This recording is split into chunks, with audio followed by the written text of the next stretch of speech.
Welcome back to Weekend Express. We continue taking a look at the stories that have been making headlines for the better part of the week in the political scene. And my guest here in studio, lawyer Nelson Harvey. I also have Peter Amunga, who is a political strategist, and last but not least, Ruben Dolo, who is an independent candidate for the Makadara parliamentary seat. And gentlemen, just before we took the break, we'd moved on to the Nation newspaper, looking at the new tactics as we head to the last stretch on the race for State House. And of course, Amunga, the bigger question is as to whether we will have a presidential debate, drawing from the flop or not. That was the running mates debate. And we're hearing word now, although not substantiated, that the president and his deputy might be holding a town hall meeting addressing Kenyans as opposed to coming for the debate. Many have termed this as wanton disrespect for the electorate. Your thoughts? It's true, I personally believe that, and if I was to be the advisor to the president, I'll tell him not to attend this debate for two reasons. One, the president is the president. We don't deal with him through in manners that are just careless. Another thing about it is that the media house, not the media, the debate, what is it called, the debate what? Committee, or the one that organizes this, the organizers of this debate. I hear them even advertising and saying, come on Monday, you'll see the president, you'll see, and yet the president has not even confirmed. So you start seeing like something is not working. So the question is, why has the president not confirmed? Because, first of all, the president confirms to who? You see, in America, where we see the presidential debate occurring, the people who run that debate are non-profit. It's a commission, and it's a non-profit commission, and it's almost recognized by almost everybody in the country and even in law. But you see, this one of ours is like a conglomeration of people we are not very aware who are they. They are not coming out very clearly, and they are profit-making. There's advertising going on, a lot of things going on. So to avoid all this, and we don't know whose interests really, the president may not know, or even my friends in NASA may also not know, or even independent candidates like Mheshimiwa Ndolo here may not know the interest of these people who are running this debate council. So what we are saying is this, and the advice I'll have given the president if I was to advise him, I'll tell him, let's go for these town hall meetings. We can get a media house like this one and pay for the advertising and get the people who want to listen to the president, even to ask questions, to sit with him in a town hall meeting, and the president will still speak to them. And apart from that, let's be honest with ourselves. These debates don't add much to a person like President Uhuru Kenyatta or Raila Odinga. These are already people who have sold their manifestos. Their names go before them. We've heard about them for almost the time we have been alive. We don't need them to come to discuss for 1 hour. Same. I mean, let me hear from you, Wakili. I mean, I understand the culture of having presidential debates isn't very deep-rooted in Kenyan politics, but is it in order, for like Amunga says, saying this really won't add any votes for the president, so there's really no need for him to come? Well, let's not take advantage of Amunga's little view of what happens in the United States. But look, the point is this. In 2013, both President Uhuru Kenyatta and Right Honorable Raila Odinga accepted the invitation to come and debate in the open for Kenyans to internalize their ideas in a calm environment.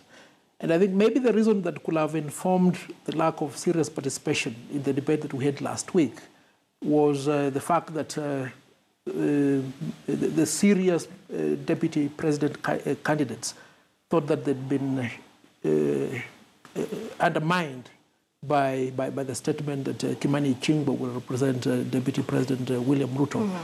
But in my view, I think it was very erroneous on the part of Honorable Kalonzo Musyoka not to have attended that debate. And then come the debate next Monday, I think it is only proper that both President Uhuru Kenyatta and Raila Odinga attend, because it's only through this fora that the people of Kenya can be able to know exactly whether they were able to meet their promises in 2013 and to interrogate the bona fides of the promises that they are making right now. Of course, you cannot compel any of them to attend, but it only makes good sense that they indeed attend. Would you say there's a political price to pay for none of them attending?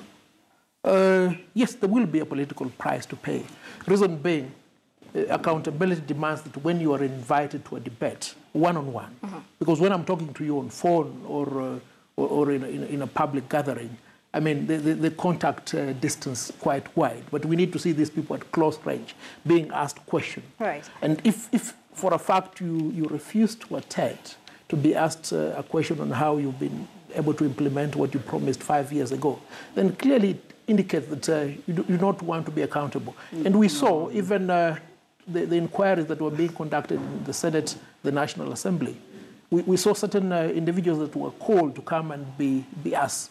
Of course, there was no legal compulsion for them to attend. But when they fail to attend, then an inference can be made. You do not want a particular question being asked. You do not want to be accountable on the promises you've made.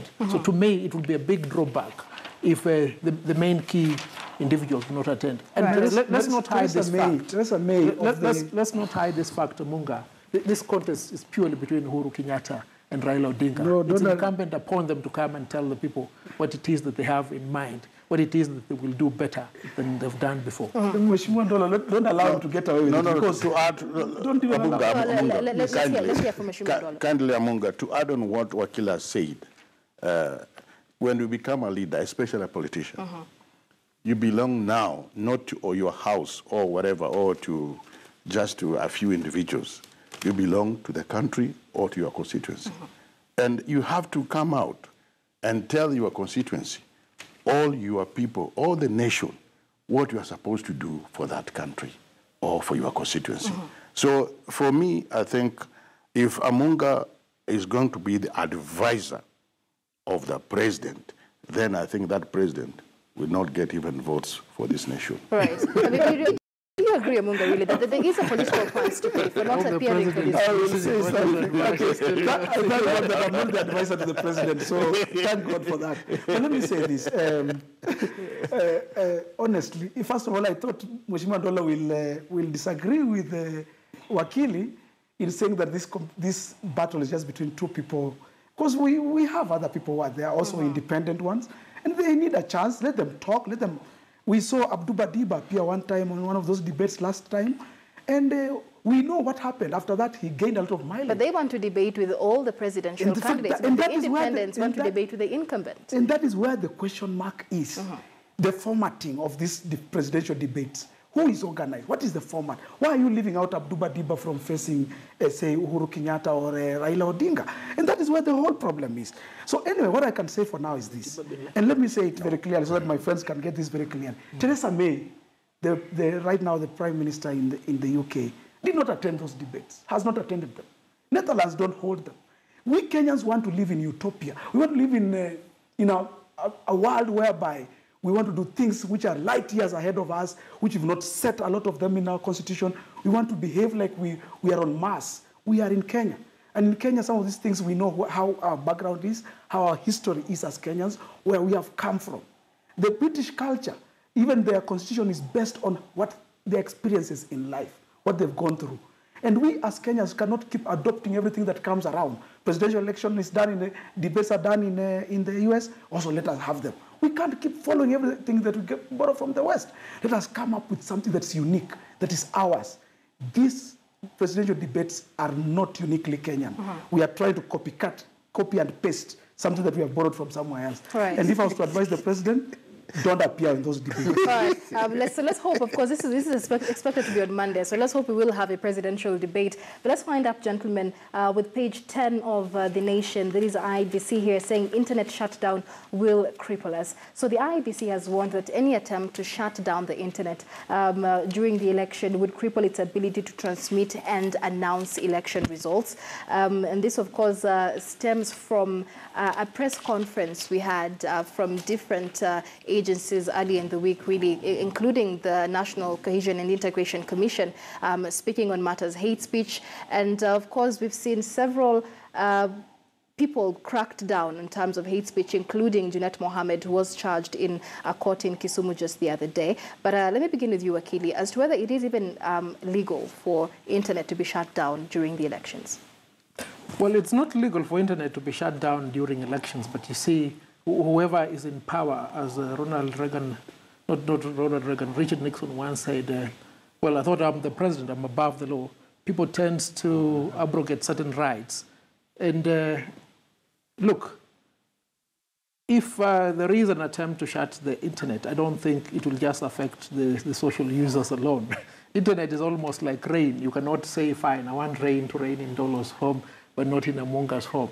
So to the extent that you cannot be discriminatory in the manner in which you release access to the internet, I think it will be a failing on the part of whoever wants to control internet usage to do so, because it will actually cripple the entire exercise that is being oversighted by the IBC.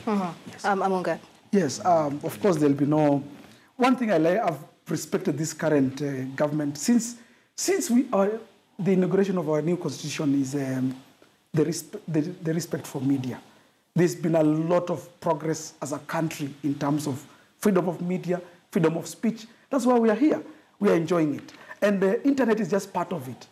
Kenya right now, I was talking to a friend of mine in South Africa last night, and our internet in Kenya is even much stronger than even in South Africa. We are enjoying some of the best resources when it comes to social media.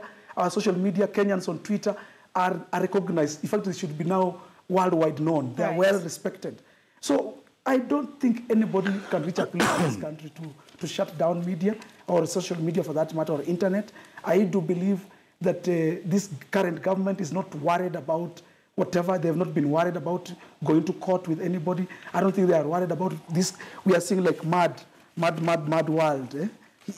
Drawing cartoons here, and he's just been showing, Wakili has just been showing me one here, which looks ridiculous. And we've been laughing about it. And you see, I don't think anybody in government is even scared or bothered about these cartoons. So Kenyans, let us thank God every morning we wake up.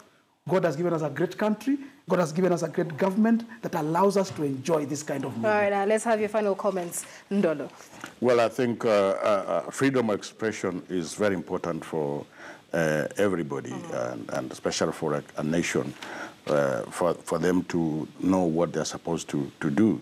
You can see it has been there before, when during our dark days of expression ourselves during the media time, we had a lot of problems.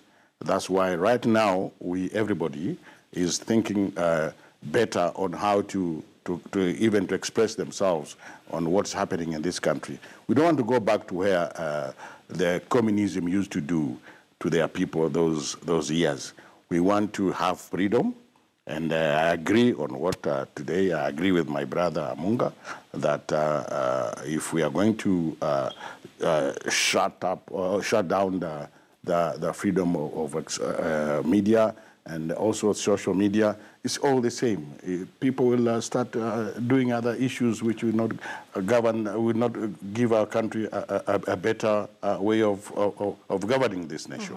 All right. Many thanks, gentlemen. That's a good note to end this conversation. Ruben Dolo is an independent candidate for the Makadara parliamentary seat. We've also been speaking to lawyer Nelson Harvey and political strategist Peter Amunga. It is now 53 minutes past the hour, bringing us to a close on Weekend Express. My name is Michelle Ngele, but let's leave you with live pictures of preparations in Kajiado County of the 6th edition of the Nondo race, which is expected to take place this morning in Kajiado County. I understand the race will be drawing participants from across all the 47 counties in a 21-kilometer tricycle game, which is meant to spread peace and unity among Kenyans as the country heads to the general election. Live pictures there from Kajiado County.